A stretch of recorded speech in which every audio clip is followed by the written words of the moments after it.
देखते जो हमने वचन को देखा था, सबसे पहले हमने ये देखा था कि हमें हमेशा आरंभ की बातों में ही नहीं रहना है। आरंभ की शिक्षा की बातें जो इब्रानी उसके 6 अध्याय के पहले 2 वचन में लिखा गया है, बार बार उसी नींव को बार बार नहीं डालनी है। एक बार हमने नींव डाल दी है। हमने देखा था कि जब मसीह जीवन में हम जब नींव को डालते हैं, एक ही बार डालती है, और वो नींव, वो पत्थर, कोने का सिरा कौन है? जोर से बोलिए, कौन है?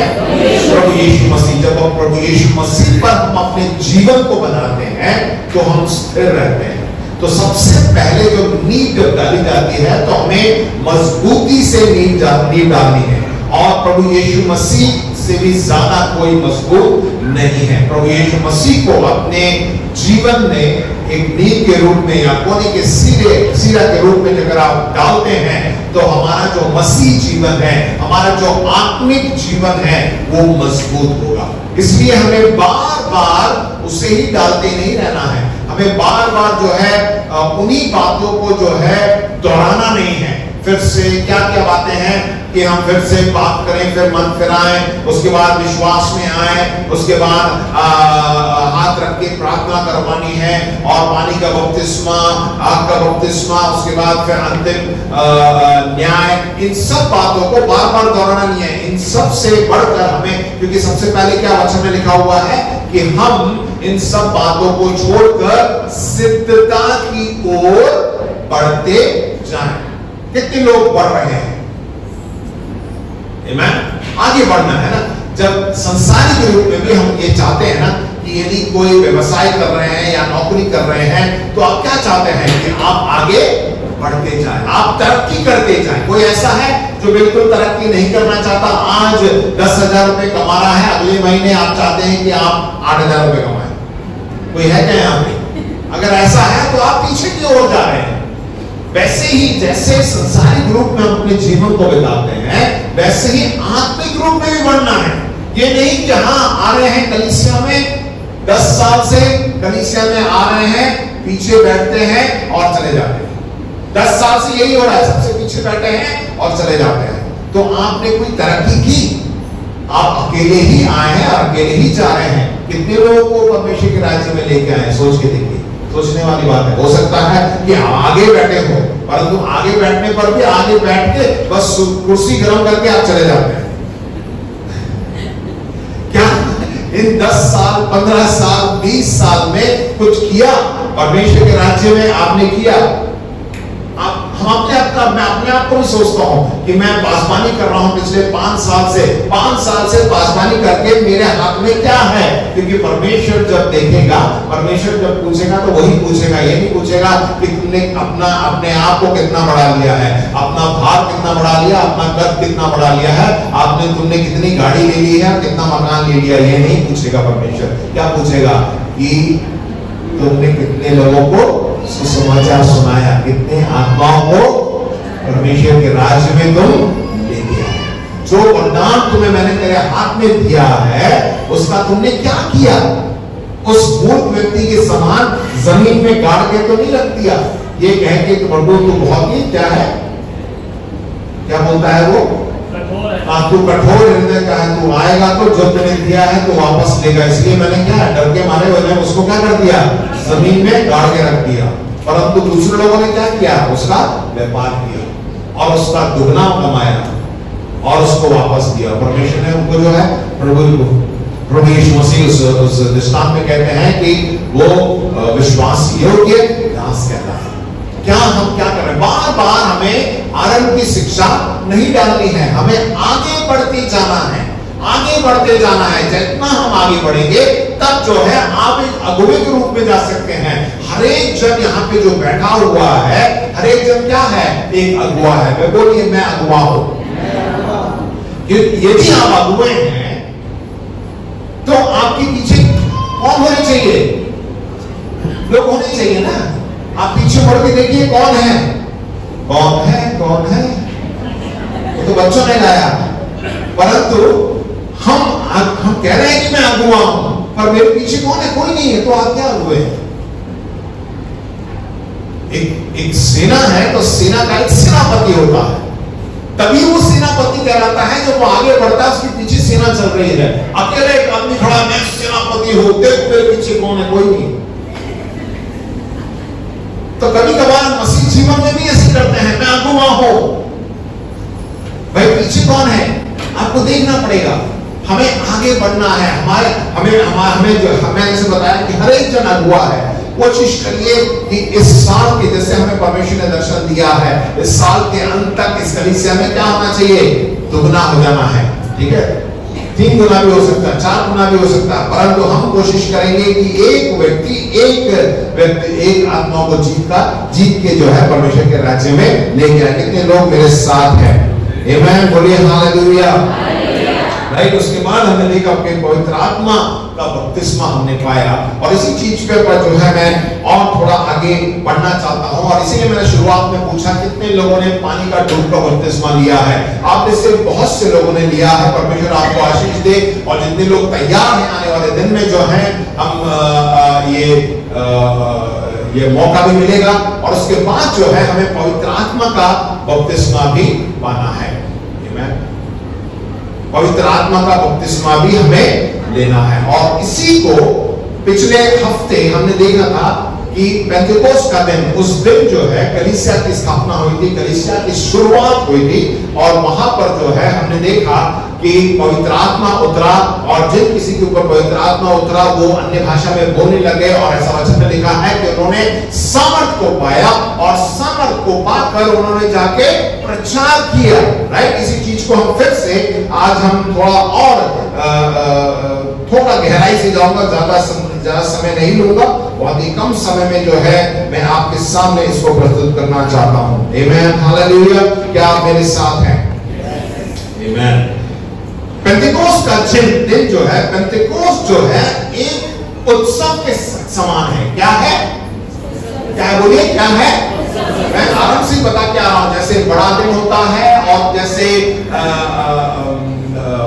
गुड फ्राइडे और ईस्टर होता है, उसी प्रकार पेंटेकोस्ट का भी दिन है। बाइबल में पुराने नियम में भी हम देखते हैं, और इस नए नियम में भी हम देखते हैं कि वो पुराना जो पेंटेकोस्ट है वो एक उत्सव के समान है। और हम देखते हैं कि प्रभु यीशु मसीह के पुनरुत्थान के बाद जब वो मृतकों में से जी उठा, उसके बाद वचन में ऐसा लिखा हुआ प्रेरितों के काम 3 से 5 में कि वो 40 दिन तक लोगों को दिखा, संसार में रहा, और लोगों ने उसको 40 दिन तक देखा।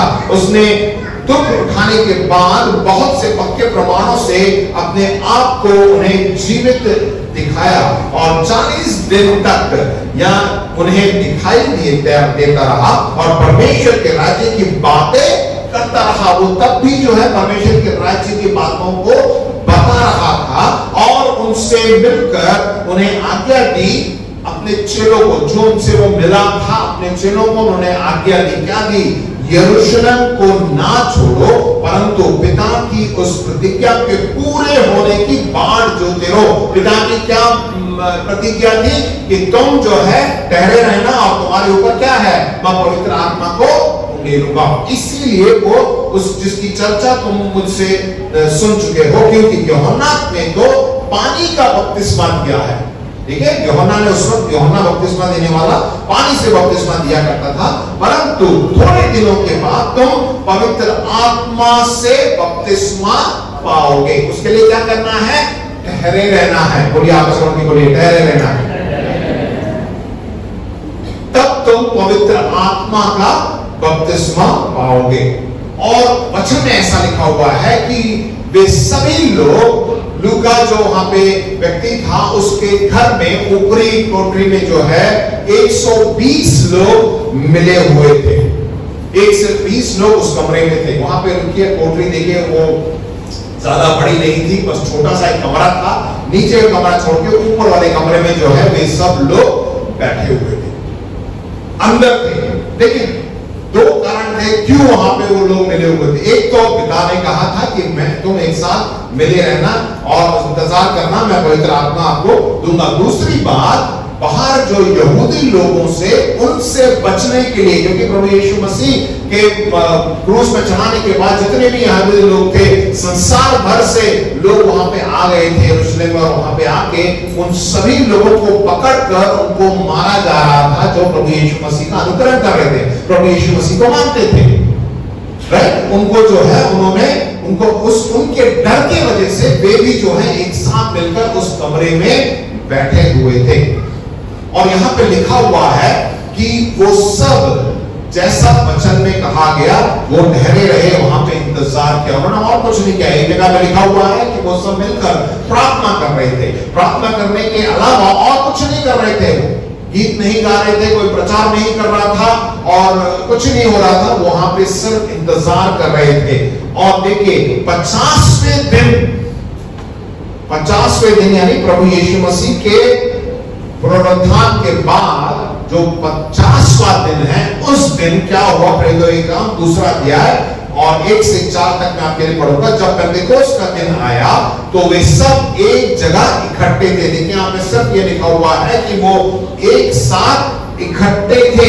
एकाएक आकाश से बड़ी आंधी सी सनसनाहट का शब्द हुआ और उससे सारा घर जहां वे बैठे थे गूंज गया, राइट। ये सब इकट्ठे, जैसे आज हम इकट्ठे बैठे हुए हैं, वैसे ही वो लोग सब उस कमरे में इकट्ठे बैठे हुए थे।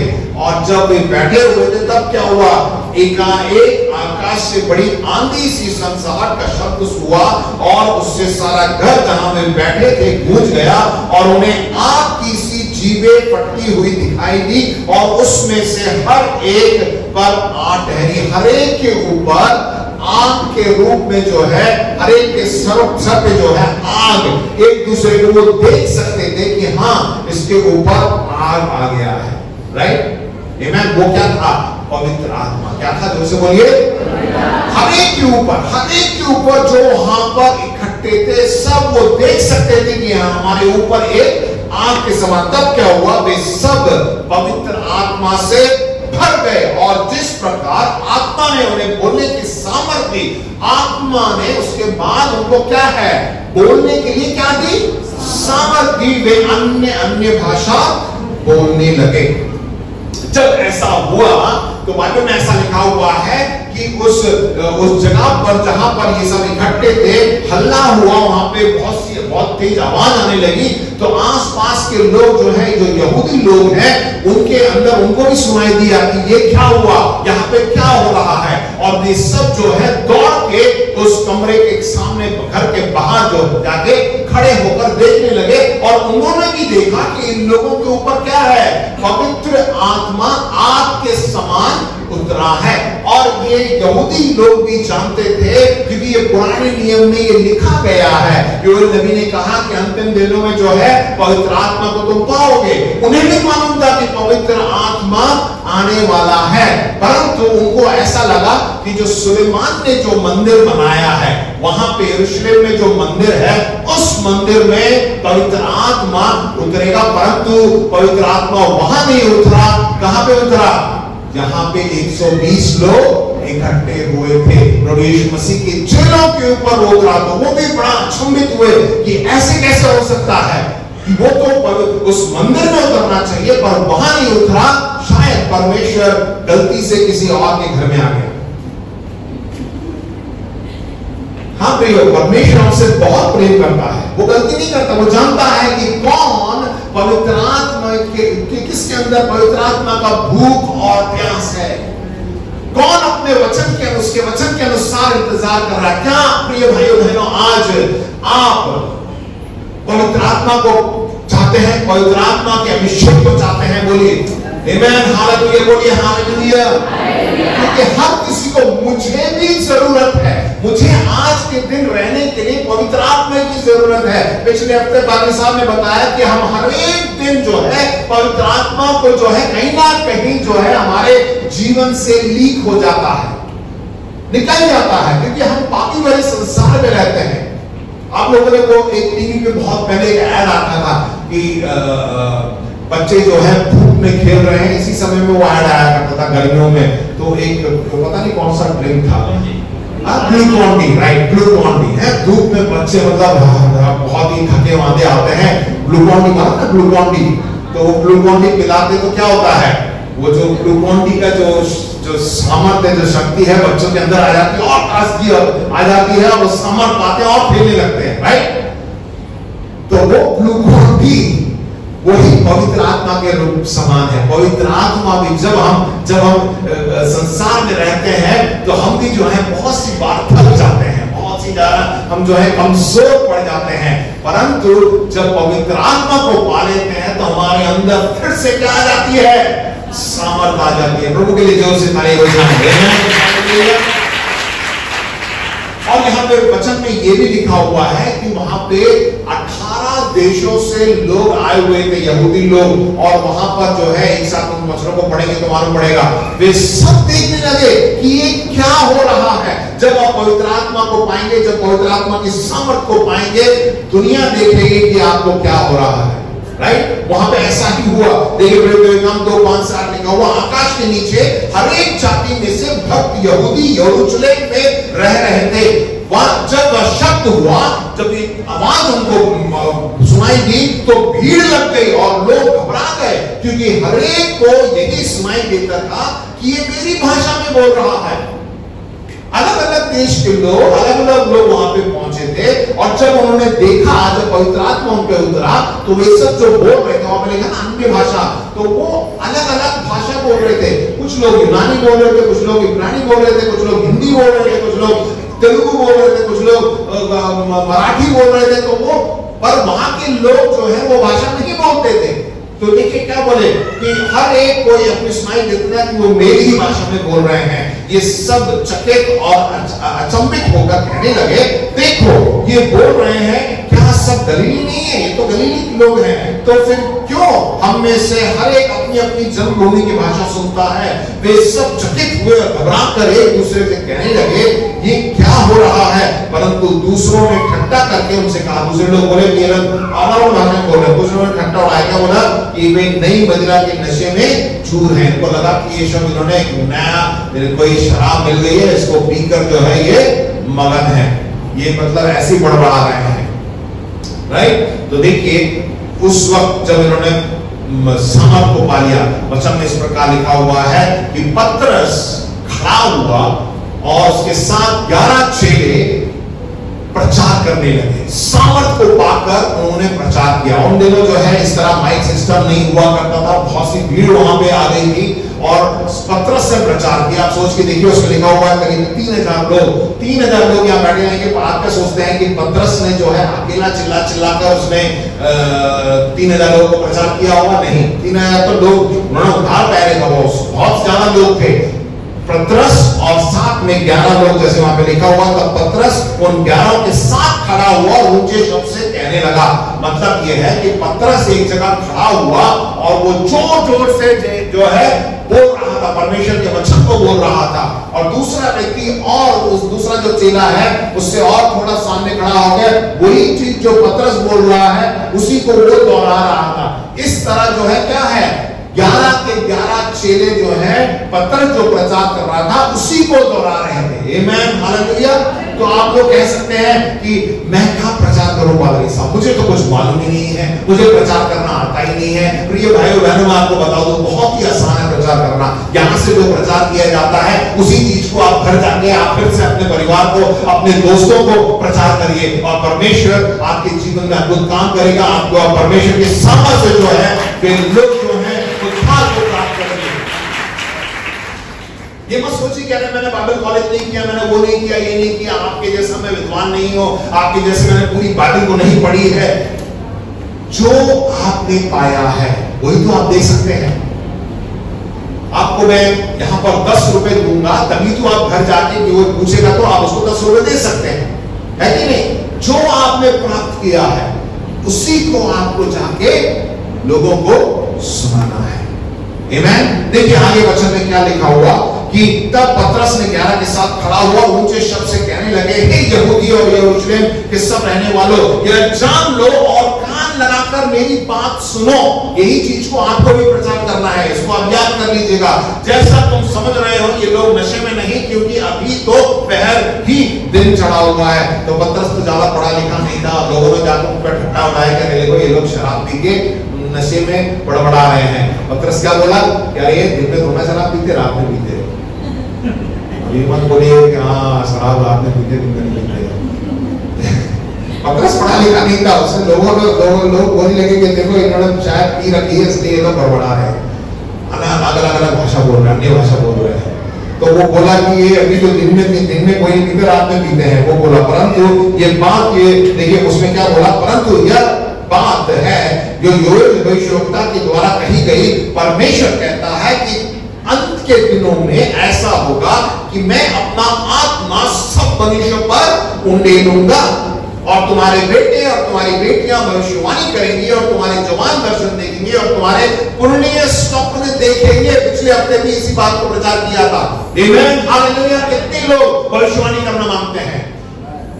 कितने लोग बस सोच रहे हैं क्या करना? कितने लोग दर्शन देखना चाहते हैं? कितने लोग स्वप्न देखना चाहते हैं? बोलिए आमीन।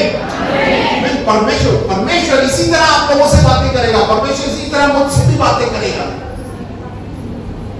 अंतिम दिनों में लिखा है। ये अंतिम दिन कब है?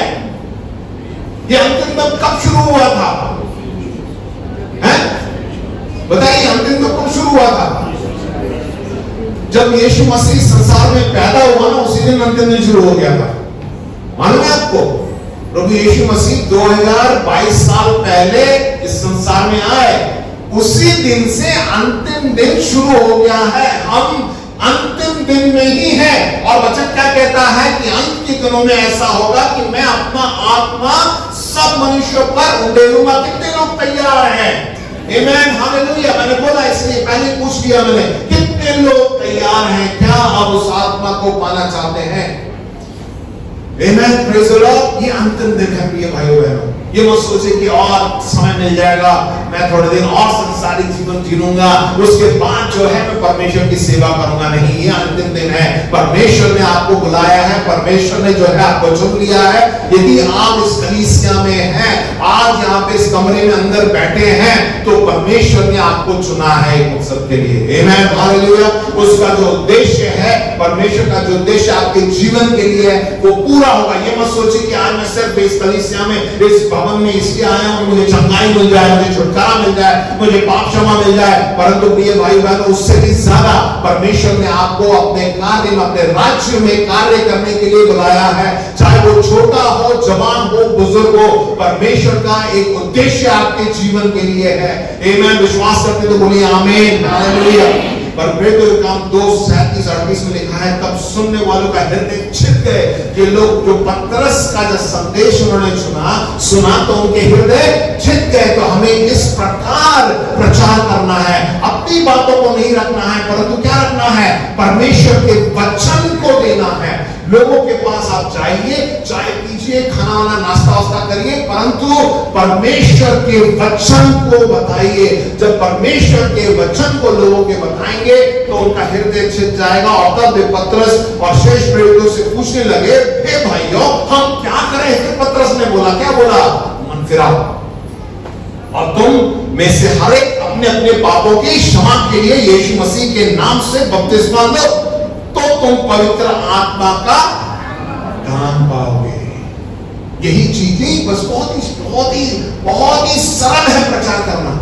अब परमेश्वर के वचन में से आप लोगों को वचन बताइए, उसके बाद वो पूछेंगे हमें क्या करना होगा। तो आपको क्या करना है? मन फिराओ, अपने पापों से पश्चाताप करो, राइट, प्रभु यीशु मसीह को ग्रहण करो, और वो तुम्हें पवित्र आत्मा का दान देगा। आगे लिखा हुआ है, अतः जिन्होंने वचन ग्रहण किया उन्हें बपतिस्मा लिया, और उसी दिन 3000 मनुष्य के लगभग, ऐसा लिखा हुआ 3000 मनुष्य के लगभग, 3000 नहीं, उससे कुछ ज्यादा भी हो सकते हैं, राइट, उनमें मिल गए। वे प्रेरितों की शिक्षा पाने और संगति रखने और रोटी तोड़ने और प्रार्थना करने में लौलिक रहे। मतलब इस प्रकार वे कलीसिया आने लगे, एक दूसरे के साथ संगति करने लगे। और जैसे हम हर महीने जो है शुरुआत में हम रोटी तोड़ते हैं, कटोरे से पीते हैं, यही उन्होंने शुरू किया और आज तक वो हम करते हुए आ रहे हैं। इसलिए मैंने बताया कि हमें इतना ही रहना नहीं रहना है। जब पहले प्रचार में पतरस ने जो पहला प्रचार किया था,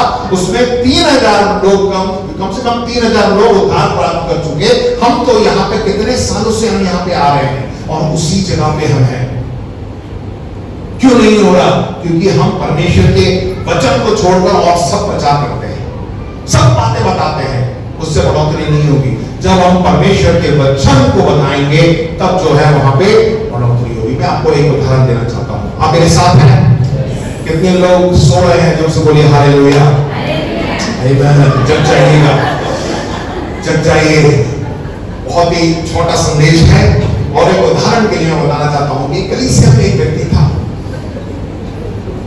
और कलीसिया लगातार आया करता था। हो सकता है आप में से भी ऐसे ही हो, लगातार, मतलब पूरा समर्पण था कलीसिया में।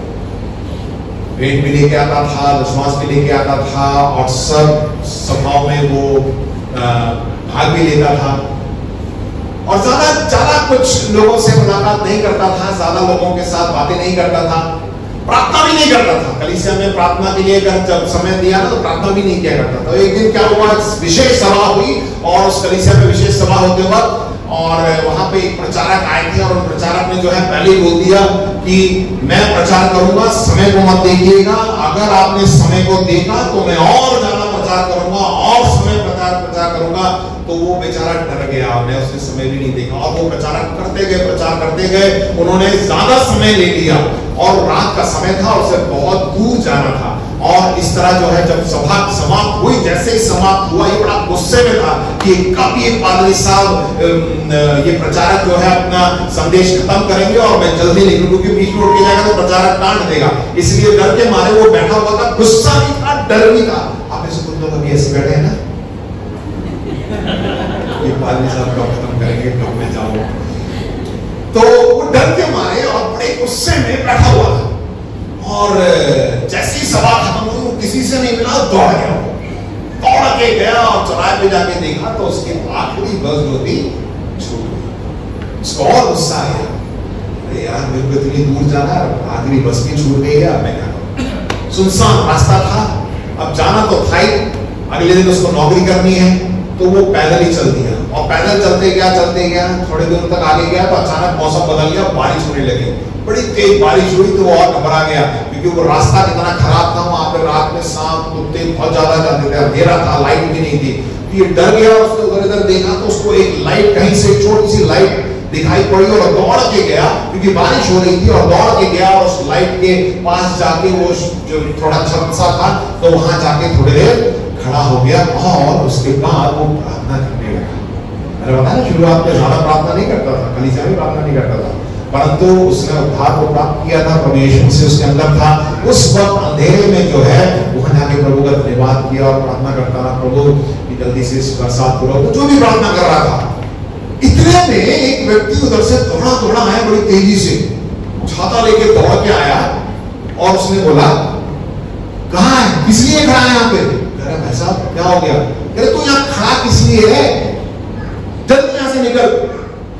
वो अरे भाई साहब रुक जाइए, बारिश हो रही है, थोड़ा मैं चर्च से निकला हूँ और देर हो गई, मेरी बस निकल गई, मुझे जाना है और बरसात हो गई, अंधेरा है, रास्ता भी खराब है, इसलिए मैं खड़ा हूँ। कह रहे कुछ नहीं, मैं अपना छाता दे रहा हूँ, तू छाता लेके यहाँ से, तो छाता भी नहीं चाहिए, तो यहाँ से भाग निकल जाए यहाँ से। ये समझ में नहीं आया ऐसे क्या हो गया और उसने कहा ठीक है, ये व्यक्ति छाता दे रहा है, कह रहा निकल जा, जबरदस्ती भगा रहा है, उसने छाता लेके वो चला गया, वो पहुंच गया अपने घर। और नहीं, उससे पहले उसने पूछ लिया कि तुम्हारा नाम क्या है और तुम कौन है, ये सब पूछ लिया और कहां से आ रहे हो, कौन सी चर्च से आ रहे हो। तो उसके बाद जो है वो व्यक्ति समझ गया, उसने भगा तो दिया, चला गया। और अगले दिन जो है यही जो व्यक्ति यहाँ पे बाद में देखा कि वो जो व्यक्ति जहां पे खड़ा था वो एक मंदिर था और वो व्यक्ति जो दौड़ के इसको भगाया उस मंदिर का पुजारी था। वो आके उससे कुछ नहीं बोला। अगले दिन उसने जब वहां पे उसी गांव में एक बुजुर्ग स्त्री थी जो कि चर्च जाया करती थी, वो इसी चर्च जाया करती थी, उससे जाके बोला कि कल जो है यहाँ पे एक व्यक्ति खड़ा था और एक व्यक्ति जो है, और मैं इस जगह मंदिर पे खड़ा था और वो प्रार्थना कर रहा था, इस वजह से जो है हमारे जो देवी देवताएं हैं वो परेशान थे और उसने जो है मुझे आके जगाया कि बोला वो जल्दी जा मंदिर में, वहां पे कोई खड़ा है, उसको वहां से भगा दे। वो गया उधर, उसने उधर से उसको भगा दिया। ये सच्ची बात है। दक्षिण भारत में एक कलीसिया है, तो उस जो बुजुर्ग स्त्री थी वो जो है उससे उसने उस व्यक्ति उस जो मंदिर में पुजारी था वो बोलता है कि बहन देखो, जिस ईश्वर की तुम उपासना करती हो वो सच्चा है, वो सबसे महान है। मैं तुम्हें पहले बहुत ही बार तुम्हें सताया करता था, तुमको मैं जो बोला करता था तुम क्यों जा रही हो, तुम क्यों वहां पे प्रार्थना भवन में जा रही हो, परंतु आज मैंने सामर्थ्य को देख लिया। वो व्यक्ति जो वहां पे खड़ा था उसको भगाने के लिए मुझे यहाँ से बोला गया, इसलिए मैंने जाके उसको भगा दिया। मैं क्या बताना चाहता हूँ कि वो व्यक्ति जो बहुत ही साधारण सा व्यक्ति था, जब वो अकेला था तो उसने प्रार्थना की, और उस प्रार्थना में क्या थी? सामर्थ्य थी। आप बस सोचिए कि भाई साहब मुझे प्रार्थना नहीं करना था, आप ही कर दीजिए ना। आप प्रार्थना करके तो देखिए। जब आपके पास कोई बीमार व्यक्ति आता है, कोई ऐसा व्यक्ति आता है, तो आप तुरंत फोन करके पादरी साहब को मत बुलाइए, क्योंकि आपने यीशु को जाना है, आपने पवित्र आत्मा को पाया है, आपके अंदर क्या है? सामर्थ्य। बोलिए मेरे अंदर सामर्थ्य है। आप प्रार्थना करिए, तब देखिए वहां पे क्या होता है। यही होता है। इसी प्रकार एक एक करके आप परमेश्वर के राज्य में लोगों को लेके आ सकते हैं। जब अन्य भाषा बोलने की बात आती है तो बहुत सी बात बोलते हैं कि मुझे बोलना नहीं आता। देखिए, अन्य भाषा पवित्र आत्मा का एक दान है। परमेश्वर, जैसे हमने पिछले हफ्ते भी देखा था, तुम्हारे पास नहीं है तो आपको क्या करना है? क्या करना है? बोलिए, मांगना है। तो क्या तुम्हारा पिता नहीं देगा? वचन में क्या लिखा हुआ है कि बेटा तुम्हारा रोटी मांगेगा तो तुम उसे पत्थर दोगे, जब वो मछली मांगेगा तो तुम उसको बिच्छू दोगे? नहीं। जो संसारिक पिता जो है अपने बेटे से इतना प्रेम करता है, तो हमारे जो स्वर्ग में जो पिता है, पिता परमेश्वर है, जो हमसे बहुत प्रेम करता है, अपने मांगने वाले को पवित्र आत्मा नहीं देगा क्या? ऐसा वचन में लिखा है। क्या आपने पवित्र आत्मा को मांगा? जब आप पवित्र आत्मा को मांगेंगे तो पवित्र आत्मा आपको दिया जाएगा, क्योंकि एक दान के रूप में। आप बोल सकते हैं कि मैं अन्य भाषा नहीं बोलता था, अन्य भाषा नहीं बोलते हैं, तो भी पवित्र आत्मा अगर मांगा है तो पवित्र आत्मा आपके अंदर है। बोलिए, पवित्र आत्मा मेरे अंदर है। बहुत से लोग के अंदर पवित्र आत्मा आ जाता है, तो हो सकता है कि अन्य भाषा ना बोले, परंतु आप बहुत सी अलग अलग हो सकता है कि जब आपने प्रभु यीशु मसीह को ग्रहण कर लिया, अन्य पवित्र आत्मा को ग्रहण कर लिया, तो आपके अंदर लोगों के प्रति एक प्रेम भावना आ जाता है। आप लोगों की मदद करते हैं, राइट? बहुत से लोग है कि नहीं बताइए, आप लोगों की मदद करना मांगते हैं, गरीबों को जो है खाना खिलाते हैं, आपके अंदर वो बदलाहट आ जाती है। बहुत से ऐसे लोग हैं कि वो बोलना शुरू करते हैं, बोलते हैं, किसी को लोगों को जो है सलाह देते हैं, परमेश्वर के वचन से जो है उनको समझाते हैं, वो अंदर आपके अंदर आ जाता है। बहुत सी बार आपके अंदर वो सामर्थ आ जाती है। बहुत सी बार आपके अंदर आप विश्वास से जो है आप जीने लगते हैं। आप बहुत से लोगों के अंदर जो है आप जाके लोगों के लिए प्रार्थना करते हैं। जब आप प्रार्थना करते हैं तो परमेश्वर की सामर्थ को आप देखते हैं। होता है।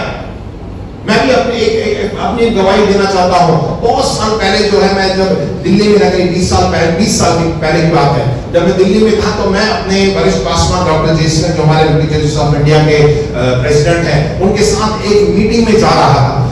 थोड़ा लेट हो गया, तो प्रार्थना सभा थी और हम वो प्रचार करने वाले थे, और उनके साथ में उनको साथ में लेके गया। और जब मैं उस ऑडिटोरियम में जा रहा था तो अचानक वहां पे 2 लड़कियां वहां पे खड़ी थी, और वो अचानक दौड़ के आई, और उन्होंने देखा, शायद उनको जानती थी कि वो बड़े पास्टर हैं, तो उन्होंने बोला कि पास्टर साहब, प्रेज़ लॉर्ड, जय मसीह की, मेरे लिए प्रार्थना कर दीजिए। तो पास्टर साहब बहुत ही ज्यादा जल्दी में थे, क्योंकि उनको मीटिंग में प्रचार करने जाना था। हम ऑडिटोरियम पहुंच गए थे। उन्होंने कहा कि चलो टोनी प्रार्थना करते हैं। उन्होंने रख के जो है हाथ रख के उन्होंने जो है प्रार्थना की, फिर बोले कि टोनी तुम प्रार्थना करो।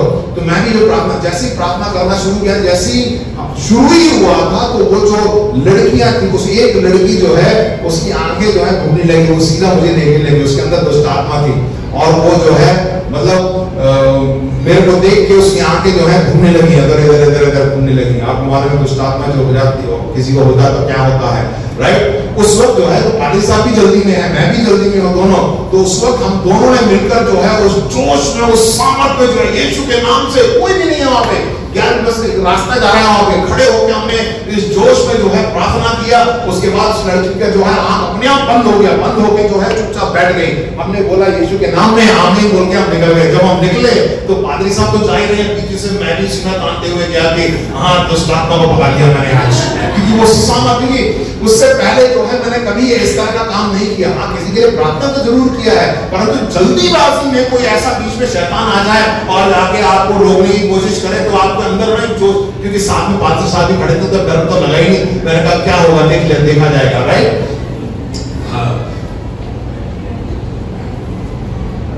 आराम से इधर देखिए, राइट। तो क्या है, तो उसके बाद जो वो समय हम में से भी बहुत से लोग के साथ ऐसा होता है, राइट। आपके साथ हुआ होगा, आप प्रार्थना करिए, आप हो सकते हैं साधारण लोग हैं, परंतु परमेश्वर की सामर्थ को आप पाएंगे जब आप अन्य भाषा में बोलना जो है क्या है कि जब आप पवित्र आत्मा को पा लेते हैं तो आप व्यक्तिगत रूप में, वचन में लिखा है पहला कोरिन्थियों के 4 अध्याय में देखेंगे कि हम जो है आप आराम से आप व्यक्तिगत रूप में जो है आप अन्य भाषा में प्रार्थना करिए, आप बोलिए। हो सकता है भीड़ में नहीं बोल पाते हैं, क्योंकि भीड़ में बोलेंगे तो लोग बोलेंगे कि आप क्या मतलब कुछ समझ में नहीं आता, क्योंकि पहला कोरिन्थियों 14:2 में क्या लिखा होगा देखिए, क्योंकि जो अन्य भाषा में बातें करते हैं वो मनुष्य से नहीं परंतु परमेश्वर से बातें करते हैं। किससे बातें करते हैं? इसलिए कि उनकी बातें कोई नहीं समझता, क्योंकि वह भेद की बातें हैं, आत्मा से होकर बोलता है, भेद की बातें बोलते हैं। आप भेद की बातें सबको तो नहीं बताएंगे ना, किससे बताना चाहेंगे? परमेश्वर से। तो हमें जो है परमेश्वर से जब आप प्रार्थना करते हैं तो अन्य भाषा का दान है, आप मांगिए, आपको दिया जाएगा, आप उसके साथ जो है बातें कर सकते हैं। जब ऐसे बात करते हैं, जो अन्य भाषा में बातें करता है वो अपनी ही उन्नति करता है आत्मिक रूप में। मैंने शुरुआत में बताया हमें क्या करना है, परिपक्व की ओर बढ़ते जाना है, सिद्धता की ओर बढ़ते जाना है। इसमें लिखा हुआ है कि आपकी हमारी उन्नति होती है, राइट। तो इसीलिए जो है अन्य भाषा में बोलना बहुत ही जरूरी है। ये मत सोचिए कि मैं नहीं बोल पा रहा हूं, आप व्यक्तिगत रूप में अलग से होकर आप बात करके देखिए, परमेश्वर से मांगिए, परमेश्वर आपको जो है वचन देगा और परमेश्वर आपको अभिषेक करेगा और अन्य भाषा में बोलेगा, राइट। हमेशा इसलिए उसका होना बहुत ही जरूरी है, क्योंकि जब ऐसा होता है तो आप एक ही बातें परमेश्वर से बातें करेंगे। बहुत सी बार हमें समझ में नहीं आता, क्योंकि वचन ऐसा लिखा हुआ देखिए, इसलिए यदि मैं अन्य भाषा में प्रार्थना करूं तो मेरी आत्मा प्रार्थना करती है। अन्य भाषा में जब मैं प्रार्थना करता हूं तो क्या करती है? मेरी आत्मा प्रार्थना करती है, परंतु बुद्धि काम नहीं करती, राइट। और जब तथा क्या करना चाहिए? मैं आत्मा से भी प्रार्थना करूंगा और बुद्धि से भी प्रार्थना करूंगा, मैं आत्मा से भी गाऊंगा और बुद्धि से भी गाऊंगा। दोनों का होना बहुत ही जरूरी है, क्योंकि जब हम बुद्धि से बोलते हैं ना तो आपस में जो खड़ा है वो भी सुनेगा कि मैंने आपके लिए क्या प्रार्थना किया है, तो क्या बोलेगा? आमीन बोलेगा। अगर आप उस वक्त अन्य भाषा में बोलेंगे तो उस व्यक्ति को कुछ समझ नहीं आएगा, तो वो आपके साथ ही नहीं है। इसीलिए जहां पर बुद्धि का इस्तेमाल करना है वहां पे करिए, राइट। और जहां व्यक्तिगत रूप से आप जाते हैं या ऐसे समूह में जहां पे सब लोग अन्य भाषा बोलते हैं तो आप अन्य भाषा में प्रार्थना कर सकते हैं, परंतु वहां पे लोग नहीं है तो आप बुद्धि से प्रार्थना करिए, अपनी मातृभाषा में प्रार्थना करिए, ताकि वो लोग सुन सके और आपके साथ मिलकर हाँ बोल सके। आमीन। और जब हम पवित्र आत्मा का दान प्राप्त कर लेते हैं तो बहुत ही महत्वपूर्ण बात यह है कि हम अपने चरित्र का भी ध्यान रखें। बहुत सी बार अन्य भाषा तो बोलते हैं, वचन का भी प्रचार करते हैं, परंतु हमारा चरित्र बहुत बुरा होता है, हमारे मुंह से बहुत सी गंदी बातें निकल जाती हैं, हमारा जो जीवन जो संसार में है वो एकदम अलग होता है, तो वो गवाही नहीं होता।